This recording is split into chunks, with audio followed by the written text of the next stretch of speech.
जय हिंद, वंदे मातरम। प्यारे दोस्तों, आप सभी लोगों का पीएस ऑनलाइन स्टडी में स्वागत है।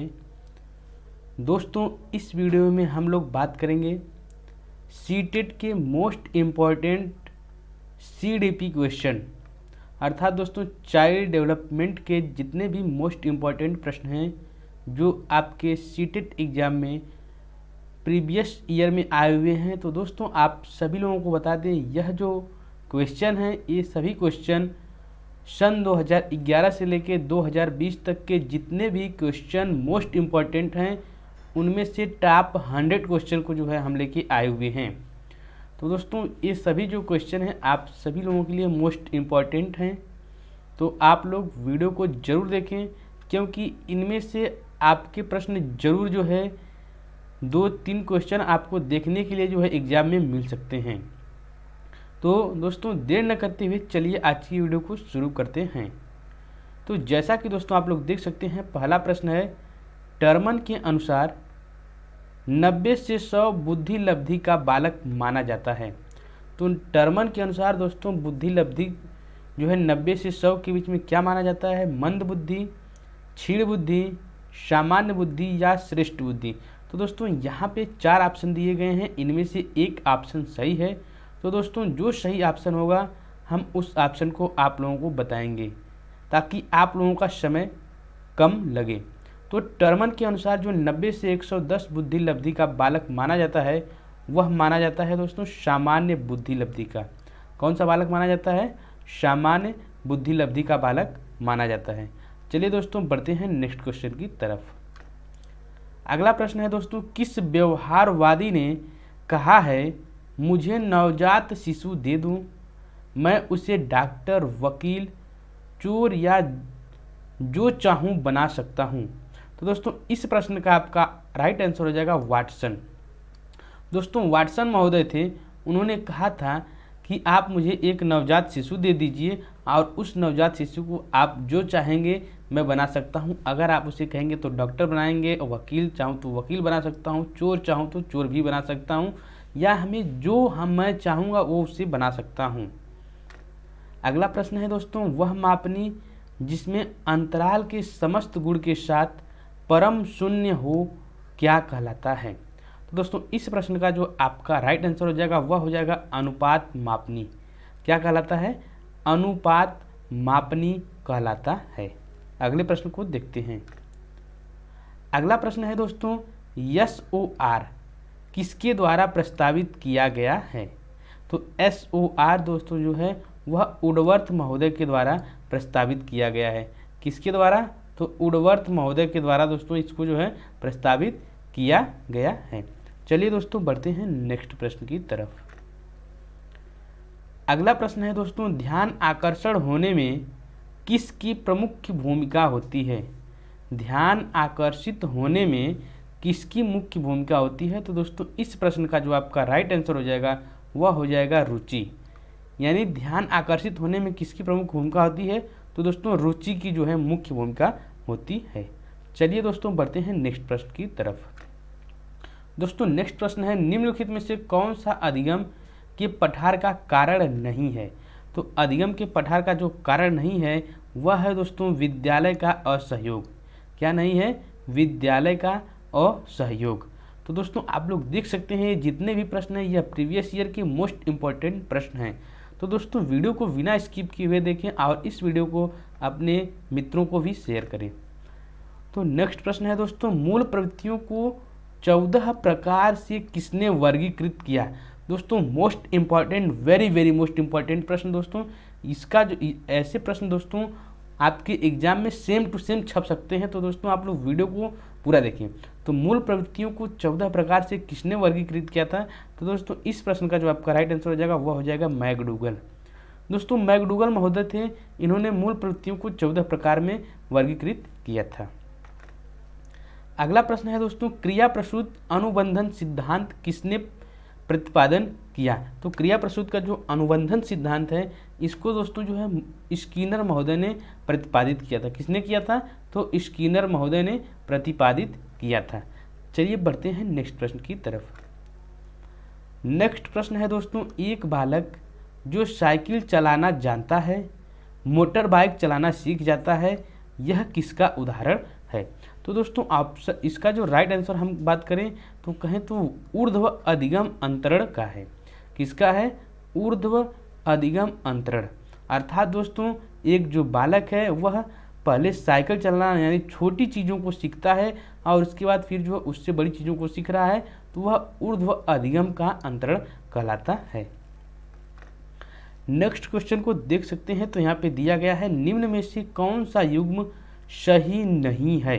तो दोस्तों इस प्रश्न का जो आपका राइट आंसर हो जाएगा वह हो जाएगा सीखने का समग्र सिद्धांत हल महोदय ने दिया है। यह दोस्तों गलत है। सीखने का जो समग्र सिद्धांत है हल महोदय ने दिया है, यह जो है आप लोगों का गलत है। बाकी इसके सभी ऑप्शन सही है। तो सीखने का उद्दीपक अनुक्रिया सिद्धांत थार्नडाइक महोदय ने दिया है। सीखने का क्रिया प्रसूत अनुबंधन सिद्धांत की बात करते हैं तो BF स्किनर ने दिया है। सीखने का क्लासिकल सिद्धांत की बात करते हैं तो पावलोव महोदय ने दिया है। नेक्स्ट क्वेश्चन है दोस्तों, इनमें से किन का नाम सृजनन शास्त्र के पिता के रूप में जाना जाता है? किसके रूप में? सृजनन शास्त्र के पिता के रूप में जाना जाता है।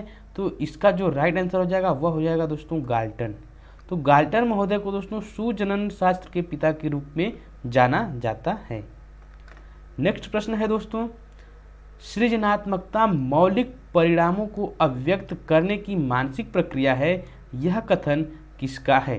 तो दोस्तों इस प्रश्न का जो आपका राइट आंसर हो जाएगा वह हो जाएगा आपका ऑप्शन नंबर बी यानी क्रो एंड क्रो महोदय के अनुसार सृजनात्मकता मौलिक परिणामों को अभिव्यक्त करने की मानसिक प्रक्रिया है। अगला प्रश्न है दोस्तों, ग्रंथियों के आधार पर व्यक्तित्व के विभिन्न प्रकारों की चर्चा किसने की है? ग्रंथियों के आधार पर व्यक्तित्व के विभिन्न प्रकारों की चर्चा किसने की है? तो इस प्रश्न का जो आपका राइट आंसर हो जाएगा वह हो जाएगा क्रेसमर। किसने की है? तो क्रेसमर महोदय थे। इन्होंने ग्रंथियों के आधार पर बताया कि व्यक्तित्वों के जो है विभिन्न प्रकार होते हैं। अगले प्रश्न की बात करते हैं। तो अगला प्रश्न है दोस्तों, शिक्षण हेतु मानसिक उद्दीलन प्रतिमान का प्रयोग निम्न में से किसके सुधार हेतु किया जाता है? तो दोस्तों इस प्रश्न का आपका जो राइट आंसर हो जाएगा वह हो जाएगा आपका ऑप्शन नंबर सी यानी सृजनात्मकता। क्या हो जाएगा? सृजनात्मकता। बढ़ते हैं दोस्तों नेक्स्ट प्रश्न की तरफ। आप देखते हैं अपने नेक्स्ट प्रश्न को। तो नेक्स्ट प्रश्न है दोस्तों, गोलमैन निम्न में से किससे संबंधित हैं? अर्थात दोस्तों गोलमैन महोदय जो हैं वह किस प्रकार की बुद्धि से संबंधित हैं? तो इस प्रश्न का जो राइट आंसर हो जाएगा वह हो जाएगा संवेगात्मक बुद्धि। क्या हो जाएगा? संवेगात्मक बुद्धि से जो है गोलमैन महोदय संबंधित हैं। बढ़ते हैं दोस्तों अगले प्रश्न की तरफ। तो अगला प्रश्न है दोस्तों, मानव व्यक्तित्व के मनोलैंगिक विकास को निम्न में से किसने महत्व दिया था? तो इस प्रश्न का आपका जो राइट आंसर हो जाएगा वह हो जाएगा दोस्तों फ्रायड महोदय।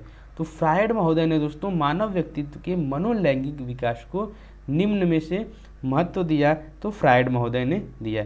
बढ़ते हैं दोस्तों अगले प्रश्न की तरफ। अगला प्रश्न है दोस्तों, दिए हुए प्राप्त अंकों के समूह में जो प्राप्तांक बहुधा सबसे अधिक बार आता है उसे क्या कहा जाता है? तो उसको दोस्तों बहुलक कहा जाता है। क्या कहा जाता है? बहुलक कहा जाता है। तो जो सबसे ज़्यादा बार आता है उसको हम लोग क्या कहते हैं? बहुलक कहते हैं। बढ़ते हैं दोस्तों अगले प्रश्न की तरफ।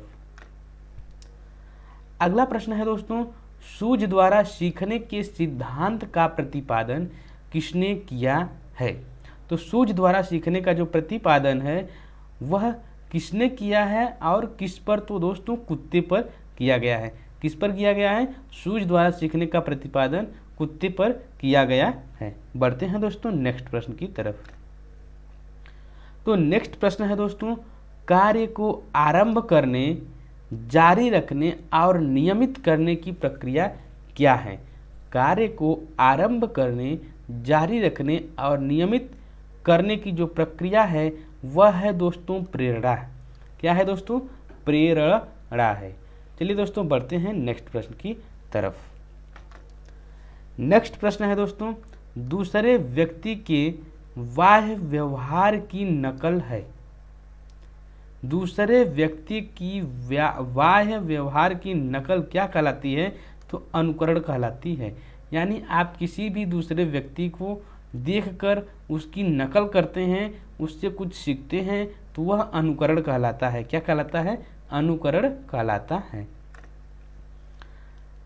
अगला प्रश्न है दोस्तों, यदि पूर्व ज्ञान व अनुभव नए प्रकार के सीखने में सहायता करते हैं तो उसे क्या कहते हैं? पूर्व ज्ञान व अनुभव नए प्रकार के, किस प्रकार के? तो नए प्रकार के अनुभव सीखने में सहायता करते हैं तो उसे सकारात्मक प्रशिक्षण स्थानांतरण कहते हैं। क्या कहा जाता है दोस्तों? सकारात्मक प्रशिक्षण स्थानांतरण कहा जाता है। नेक्स्ट प्रश्न है दोस्तों, सीखी हुई बात को स्मरण रखने या पुनः स्मरण करने की असफलता को क्या कहते हैं? यानी अगर कोई बात आप सीखे हैं उसको याद करना या पुनः याद करने की असफलता को क्या कहते हैं? तो उसे विस्मृति कहते हैं। क्या कहते हैं दोस्तों? विस्मृति कहते हैं। अर्थात किसी भी चीज़ को याद रखे हैं और वह बार बार आप भूल जाते हैं तो उसे विस्मृति कहा जाता है। अगला प्रश्न है दोस्तों, अभिक्रमायोजित अधिगम का प्रत्यय किसने दिया था? अभिक्रमायोजित अधिगम का प्रत्यय किसने दिया था? तो इस प्रश्न का जो आपका राइट आंसर हो जाएगा वह हो जाएगा स्किनर। क्या हो जाएगा? स्किनर महोदय ने दोस्तों अभिक्रमायोजित अधिगम का प्रत्यय का सिद्धांत दिया था। नेक्स्ट प्रश्न है दोस्तों, व्यवहारिक क्षमताओं में वह सापेक्ष अस्थायी परिवर्तन जो कि प्रचलित अभ्यास का परिणाम होता है उसे क्या कहते हैं? तो दोस्तों व्यवहारिक क्षमताओं में वह सापेक्ष अस्थायी परिवर्तन जो कि प्रचलित अभ्यास का परिणाम होता है उसे अधिगम कहा जाता है। क्या कहा जाता है? तो अधिगम कहा जाता है। बढ़ते हैं दोस्तों नेक्स्ट प्रश्न की। और दोस्तों यह जो है आज के प्रश्न श्रृंखला का अंतिम प्रश्न है। तो दोस्तों अगला सवाल है, 8 वर्ष के सुधीर की मानसिक आयु 10 वर्ष है, उसकी बुद्धि लब्धि कितनी होगी? तो दोस्तों इस प्रश्न का आपका जो राइट आंसर हो जाएगा वह हो जाएगा आपका ऑप्शन नंबर डी, अर्थात दोस्तों 125। दोस्तों इसका बुद्धि लब्धि का सवाल आया हुआ है, तो जो बुद्धि लब्धि का जो सूत्र होता है उसको हम बात कर लें तो बुद्धि लब्धि बराबर होता है मानसिक आयु, क्या होता है? मानसिक आयु बटे वास्तविक आयु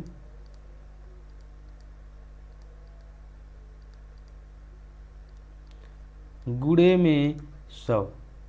क्या होता है? मानसिक आयु बटे वास्तविक आयु गुणे 100। तो दोस्तों यह आपका फार्मूला होता है और यह भी जो है आपके लिए वेरी मोस्ट इम्पॉर्टेंट प्रश्न हो सकता है। यह यूपी टेट और सी टेट दोनों के लिए मोस्ट इम्पॉर्टेंट प्रश्न हैं। तो दोस्तों इस प्रकार से आप लोगों के जो है यह दूसरी सीरीज थी। अगर आप लोग पहली सीरीज नहीं देखे हैं तो आप लोग वीडियो के डिस्क्रिप्शन बॉक्स में उसका लिंक दिया गया है, आप लोग उसकी पहली सीरीज को भी देख सकते हैं। आगे जो भी वीडियो आएगी आप सभी लोगों के लिए मोस्ट इम्पॉर्टेंट है, तो आप लोग चैनल को सब्सक्राइब करें और इस वीडियो को अपने सभी मित्रों को ज़्यादा से ज़्यादा शेयर करें। वीडियो देखने के लिए आप सभी लोगों का बहुत धन्यवाद। मिलते हैं आप सभी लोगों से अगली वीडियो में, तब तक के लिए जय हिंद, वंदे मातरम।